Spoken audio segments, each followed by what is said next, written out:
মুক্তিযুদ্ধের চেতনাই হচ্ছে আমাদের একমাত্র লক্ষ্য। লাখো শহীদ রক্ত দিয়ে গেছে, লাখো মা বোন নির্যাতিতা, তাদের এই অবদান ভুললে চলবে না, এটা মনে রাখতে হবে।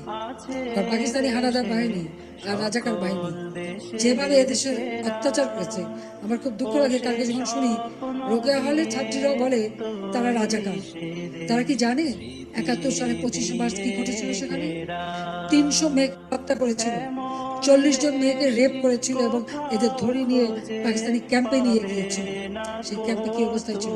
অনেক মেয়ে শাড়ি বা ওড়না দিয়ে ফাঁসি দিয়েছিল বলে তাদের কাপড় পরতে দেওয়া হতো না, ওই একটা পেটিকোট পরিয়ে বসিয়ে রাখতো। দিনের পর দিন তাদের উপর পাশবিক অত্যাচার হতো। এসব অত্যাচার রাস্তায় রাস্তায় লাশ পড়ে থাকে, এরা দেখেনি, তাই নিজেদের রাজাকার বলতে তাদের লজ্জা হয় না। দুর্ভাগ্য যে এখন যখন শুনি সে মেয়েরাও স্লোগান দেয়, এটা কোন দেশে আমরা আছে? এরা কি চেতনায় বিশ্বাস করে? কি শিক্ষা তারা নিল? কি তারা শিখলো? সেটাই আমার এখন প্রশ্ন।